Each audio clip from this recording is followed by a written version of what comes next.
The 2016 presidential election inspired Thomas Ricks, as it did many other Americans, to ponder existential questions.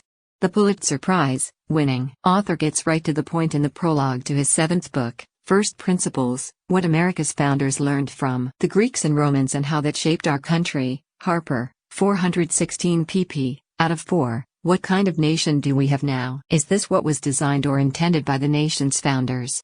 To find the answers, Ricks embarked on a 4-year intellectual odyssey to determine whether the current state of our nation is what George Washington, John Adams, Thomas Jefferson and James Madison had in mind some 240 years ago. What he determines is that there were few political role models for the Founding Fathers to draw on, certainly not in recent history. So they frequently traveled back in time, as far as 2 millennia, to examine ancient democracies and early republics. Governance, it seemed fair to conclude, had been backsliding ever since the glory days of Greece and Rome.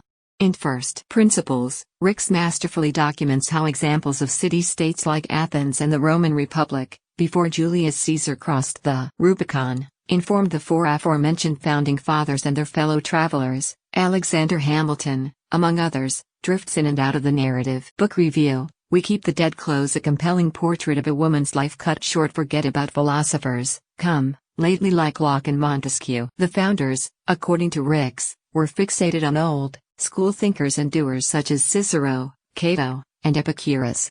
It's no wonder, because education circa 1776 required scholars to master Greek and Latin, and the writings of the ancients were part of the core curriculum. Of America's first 4 presidents, only George Washington couldn't read Latin.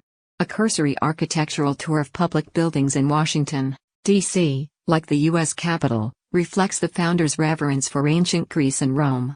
So the question lurking in the shadows throughout this engaging political peregrination is the one the author asks in the epilogue: did the founders anticipate Donald Trump?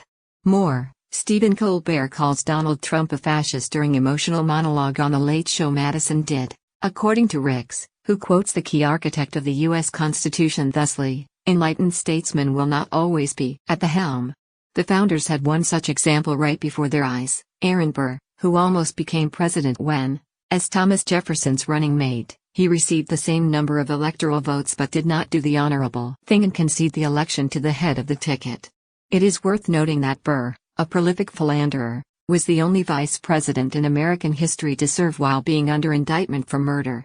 He could never go home again, to New York, where he would have been arrested for killing Hamilton. In 1807, Burr went on trial for treason. But Ricks points out that even iconic political figures oftentimes behaved in disturbing ways, just like politicians do today. For example, he writes of America's 3rd president, T. Huff. Raised by my parents to revere Thomas Jefferson, I increasingly found myself disturbed by his habitual avoidance of reality. Sound familiar? The author thoroughly explores the ancient definition of virtue, originally denoting placing the common good ahead of one's own interests. George Washington, who had the least formal education of the first 4 presidents, had it, but other founders struggled with living up to his example. Faction, or what is known today as partisanship, soon overtook virtue in the embryonic days of the nation. For example, Hamilton and Madison, who together had teamed up to convince the original 13 states to adopt the Constitution, subsequently went at one another every bit as vehemently, arguably more so, than Senators Mitch McConnell and Chuck Schumer do today. It seems the document was eminently more perfect than the men who created it.